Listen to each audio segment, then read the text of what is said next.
Hello, you handsome humans, and welcome to episode 2 of the Wenner Folsom Battle Tested Resiliency podcast. And we're going to do a little deep dive on one of the most important aspects of humanity that we have lost in our current culture of not only veterans, men, first responders, and this big issue, which drives resiliency, incredibly important, is the topic of initiation. And this is going to be in everybody listening's households. It's going to be in your work environments. It's rampant through our society. So when we start to unpack this, you're going to see how this shows up everywhere and what you can start to do to immediately start to become more aware of this. And that awareness gives you power. Okay, so just to give you a 20,000 foot frame on the idea of initiation, everybody is obviously, when we're young, we're in that developmental stage where we need to be protected, we need to be domesticated, and that's generally done in our mother's house, and that's the job of the mother. And then at some point, particularly for young men, we have to be moved from our mother's house to our father's house. And that is an initiation or a rite of passage, because psychologically, when we are in our mother's house, we're being taken care of. We're looking for external validation. We're looking for external support. We're doing a lot of things that are inherently adolescent, right? Because we are. As soon as we move into our father's house or we move into an adult psychology, then we start putting aside childish things. You know, that's a biblical quote. And we have to start now looking at what is the currency of an adult. And that currency is going to have to do with service, right? It means that you're now willingly putting aside our immediate gratification in order to have some long-term results about particularly things that are larger than ourselves. And this initiation idea is universal in every culture, in every era, in every area of the world. We have always had initiation rituals, except recently, where post-industrial revolution, where we don't really get to see what our fathers or even our mothers are doing. Once they've gone into the workplace, we have now been cut off from our initiation rituals, and we're forced to muddle through this with an internal initiation or an impersonal social media initiation. And it's not working well because we never have this clear-cut moment of, I'm an adult and I can put aside childish things, and now I can start behaving in a manner that not only serves me, but serves my family, serves my society. And we can see the downstream impact of generations of leaders who are making self-serving decisions. And it has led us into a really, really socially damaging place. We're seeing the results of it, which are clinical anxiety, depression, addiction, suicide rates just skyrocketing because we cannot continue to behave like adolescents and still move our society forward. So here we are. We're going to deep dive, unpack some of these ideas, but we can't leave it as ideas. We actually have to battle test these ideas and find out, well, how do I do that? How do I avoid making those mistakes? How do I become aware of that behavior? And this is one of the things that we're doing both in Valor, which is our resiliency program for veterans and first responders, but also in K4, and men in particular require initiation. Women seem to, in most cultures, almost self-initiate, although they certainly need some support and accountability to become full psychologically functional woman. But for men, mandatory. Yeah, and I think one thing that's interesting is I think if anybody that's listening to this just takes a moment and thinks about your relationship with the masculine, with the father. What does that relationship look like? And if you think back, what has been the model or the example of men? Even if you look at emotionally, right? Like what are we looking at? We're looking at stoic, right? Non-reactive. If anything, what we have been taught is anger is the only emotion that's okay for a man to express, right? And it goes multi-generational. One thing you mentioned, Philip, which I really landed for me of understanding what happened, is if you think about it, like how much time did most people spend with their fathers? Like really getting to know what their dad's like. How does your dad show up if you had a father in the first place? And if you did, how did he show up? How did he interact with your friends, with his friends? How did they communicate together? When did they give each other a hard time? When did they have fun? Like, how did they show respect? Like, what did that look like? And for most of us, our fathers were busy working. So you saw little glimpses of the dad at the end of the day when he was tired and frustrated and, maybe he was angry, irritable, numbing, avoiding, whatever was going on.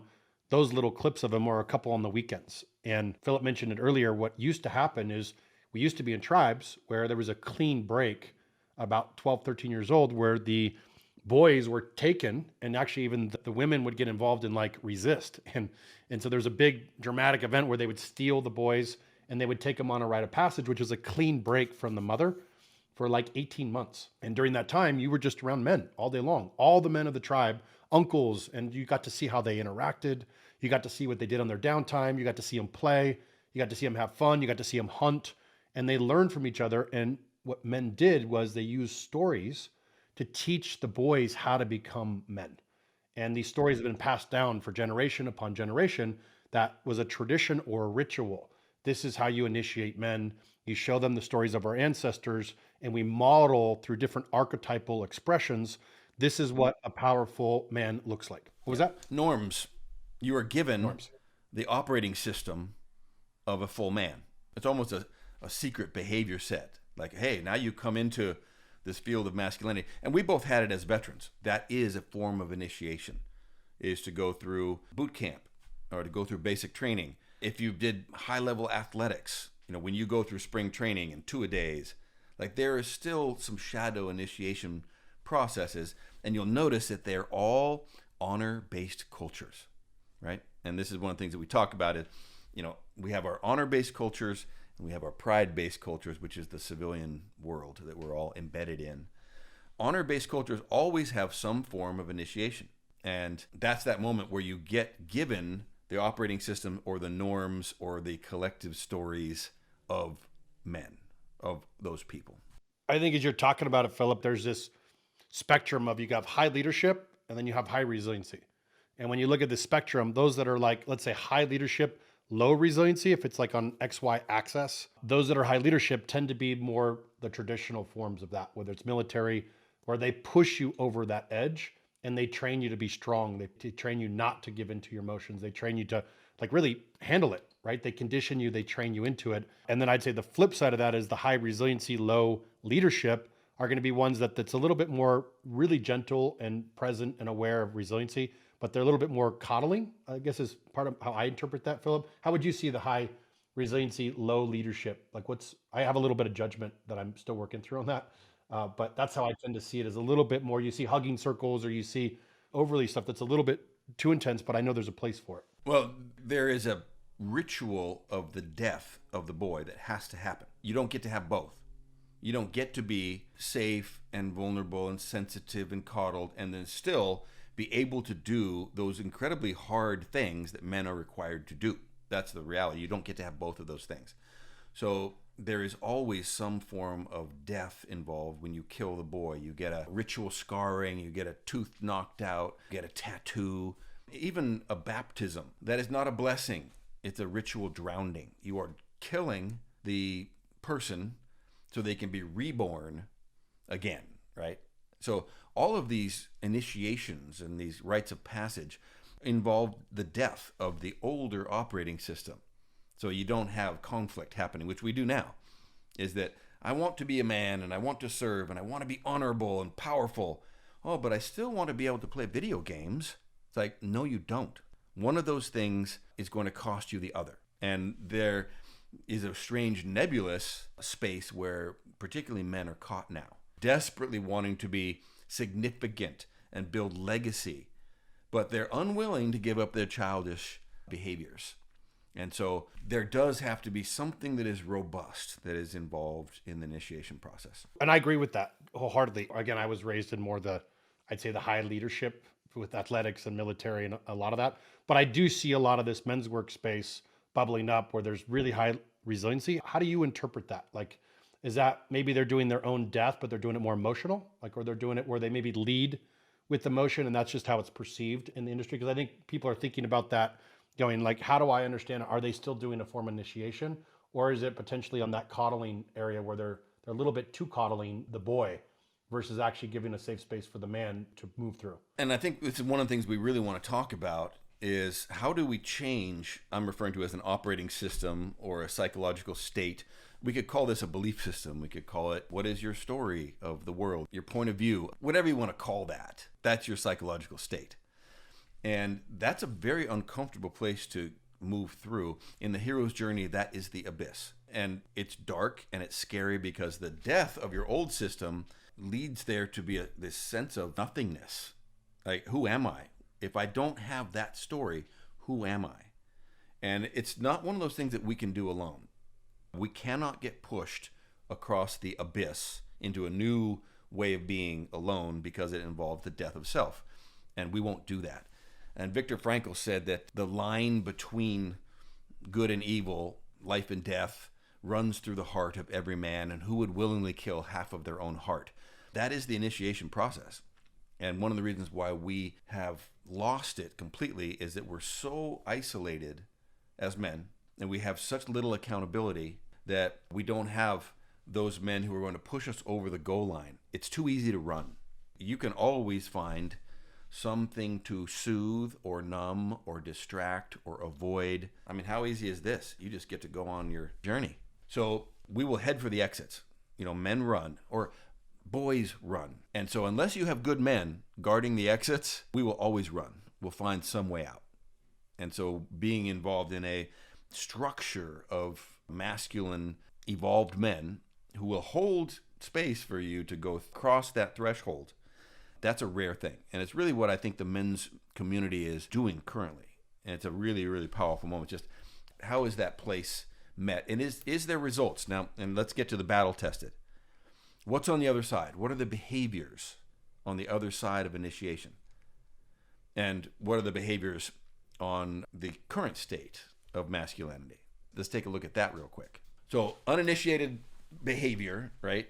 Dysfunctional, short-term, immediate gratification. What does that look like for you? I'm actually still on the leadership resiliency. So is that just something you want to table for now and come back to later? Because I was asking a direct question to get your thoughts on it, and then I just felt we skipped over it. So I'm still trying to process how were you giving a story to help me understand your perspective in that leadership resiliency, or were you saying let's talk about another subject and then come back to that later? Because that's where I was understanding what you were saying. Why high resiliency people are not initiated? Yeah, I was wanting to understand, because we see it in that spectrum of high leadership, high resiliency in the space. And I was curious, like, for somebody listening to go, is everybody doing initiation? Is everybody doing a different form of it? And it just works a little bit differently in how they see the world? Is it high leadership's trying to initiate men by pushing them over the edge, essentially, and going, we need to make you a man and give you that wound and knock the shit out of you, if you will, to make you stand up? And is the other high resiliency saying, hey, we need to actually bring you in and nurture you and bring you a little bit? I'm just trying to, I guess I'm exploring it with you, the exploration of those two different extremes, because we're in the middle of that. Are the men who are going through the work, whatever your work is, are they coming out better? And by better, I mean more capable of serving. Are they more capable of leading? Do they have more physical, financial, spiritual awareness, power, that when they return from their experience, are they elevating their families and their communities and their companies? That would be the question. At the end of whatever that experience is with a resiliency program or a leadership program, what is the behavior of the people? I think anybody that's looking at that, let's go of some of the judgment of how the effectiveness or what tools somebody's using or their methodology, and just more look at the results of the men or women coming back. And to your point, Philip, if they are integrating, then it works, whatever's out there. And if it's not, then at some level, the methodology is not working. That really answered my question. I'm really looking at when, and we're talking about men here and male initiation, but it doesn't have to necessarily be, but this is the men's movement right now. And are those men moving into positions of service when they return home? Because that's how we return with treasure, is that I'm able to take this newfound vitality that I have and revitalize my community and my family. And a lot of that has to do with money. That's one thing we don't really talk about in the men's work, because money is somehow evil. It's like, no, it's not. Money is a form of energy. And if you have no energy, you cannot serve. You have no impact. There is a reality to that. There's also the power of position. Am I moving into a leadership position in my company, in my community, in local government? Like, am I starting to move into those positions so that I can affect more vitality throughout the world? And I think that's one of the marks of a successful initiation, is that you're now prepared to serve. It's always hard. Service is hard. It's brutal. Heavy lies the crown. Is it fair to say, too, the general theme, we've talked a lot about the difference between adolescent and adult, let's call it male, is the difference of avoiding discomfort versus intentionally choosing discomfort? And is that another fair sign if somebody comes back from a program and initiation? Are they actually choosing to, for example, instead of spending more time watching video games, watching TV, numbing out through addictions or whatever that may look like, where they're just trying to get out of some discomfort to do the thing, that they're actually choosing to go, you know what?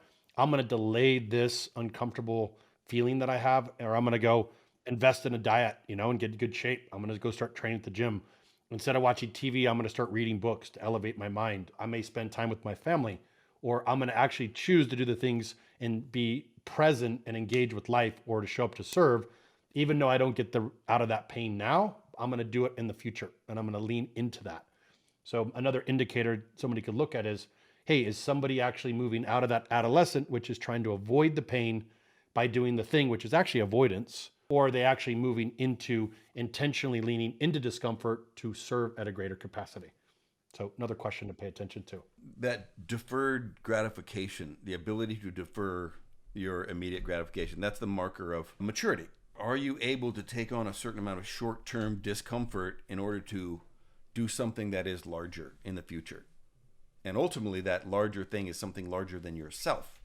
That's where we get into the service conversation, is whatever you're doing, even if it is making a short-term investment for some long-term outcome, that needs to be connecting to other people, society. And again, our old indigenous systems, they absolutely recognize that they are coming from a long line of resilient and altruistic ancestors who made sacrifices so that we can be here.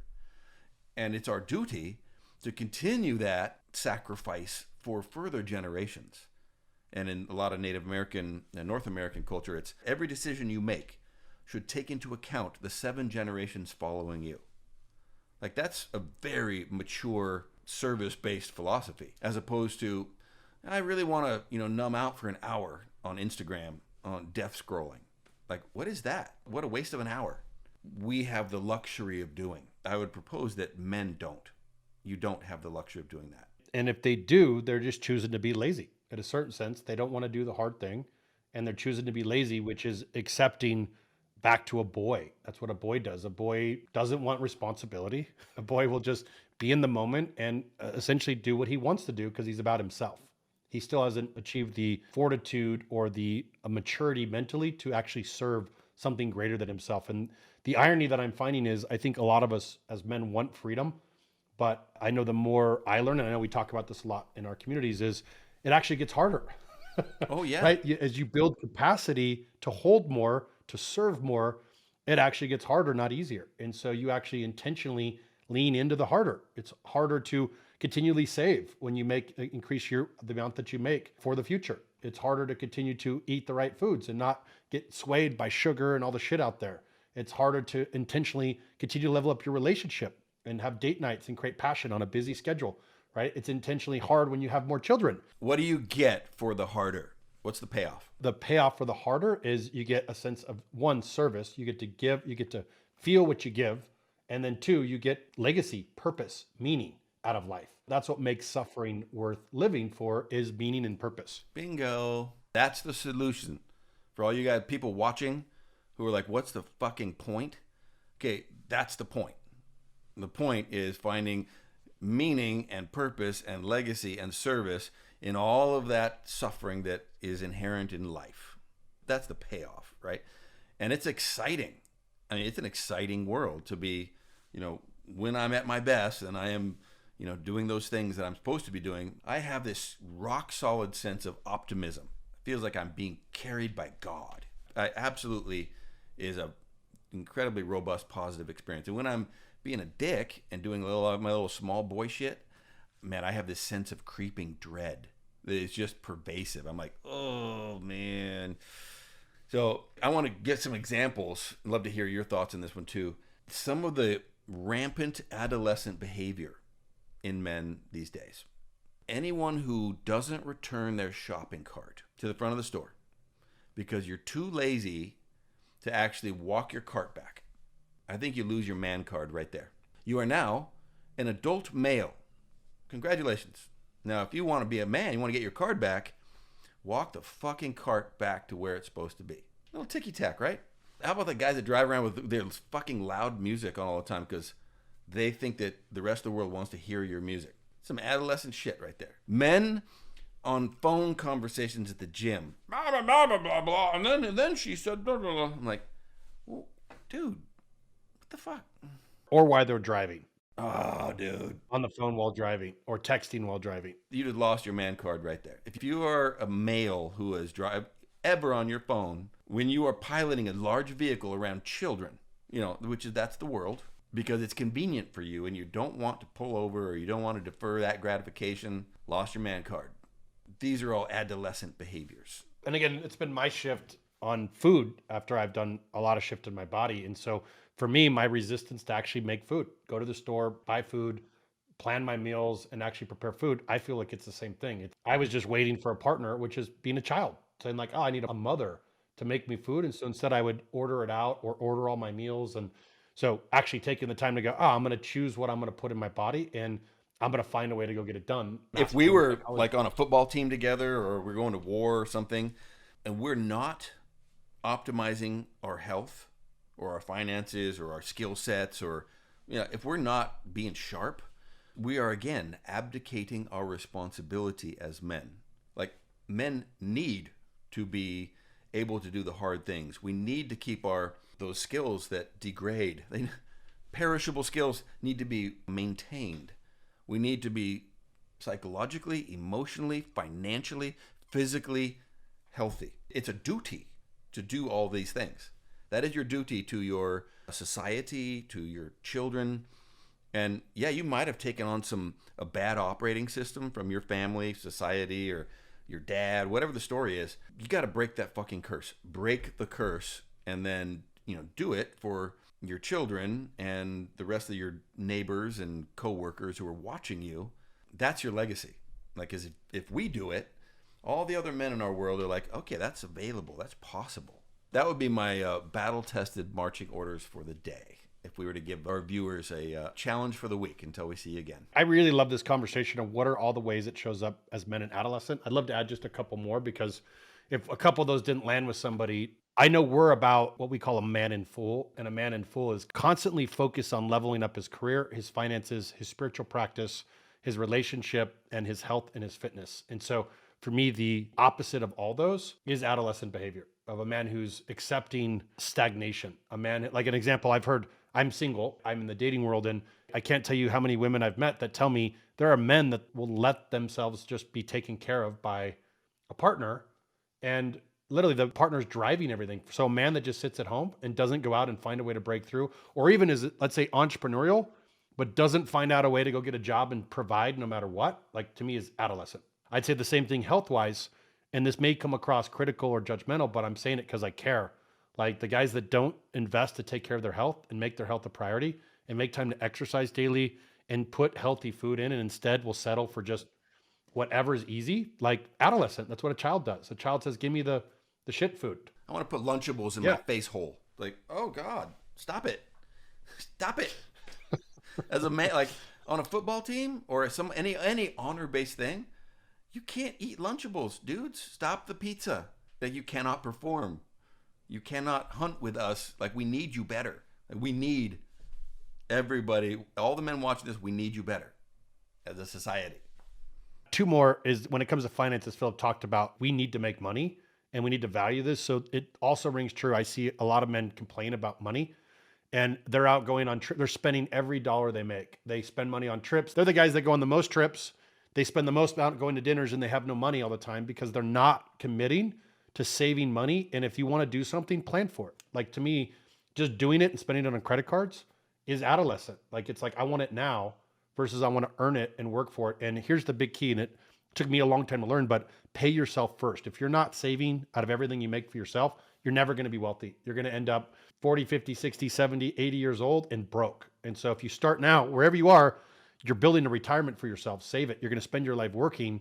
Save it, investing in you so you have it. So, and also, I'd say choosing to become financially free, having abundant mindset is what an adult man gets to create. A child will continually blame somebody else. So the villain, victim, savior, we'll talk about more as we get on here. Somebody who continually blames somebody for why he's not getting the results, to me, is adolescent as well. It's like, oh, I don't have it because of X, versus just own it and go find a way, right? There's allies, mentors, community, resources, tools, anything you can find.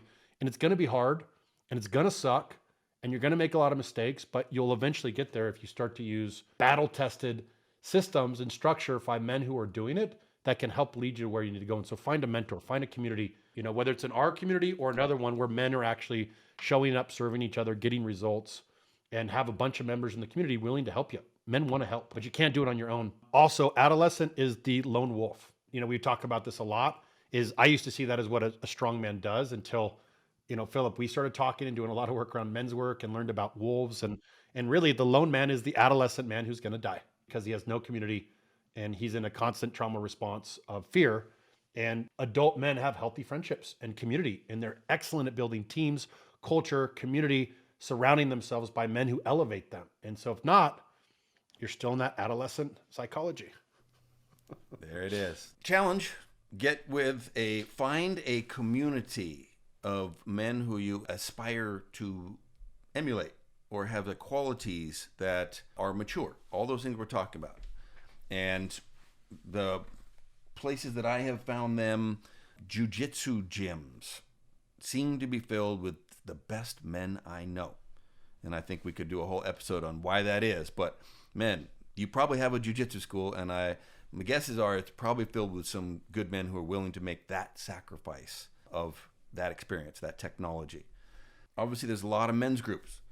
Find one that has the vision and values that match your own, right? Whether that be political or spiritual or practical and tactical, find a men's group. There's one for you. Those would be my edges. You got a couple? Yeah, I'd say just find a hobby that lights you up. If you like to camp or hunt or fish or, bike, cycle, whatever it is, find a hobby you're passionate about and find community.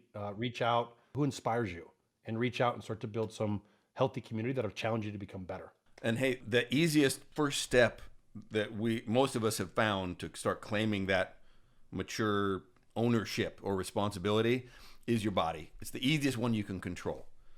Control what you're eating, right? Control your exercise, that's where it starts for most of us. That upgraded story starts permeating in the other houses of like, oh, if I can do it with my body, I can do it with my bank account.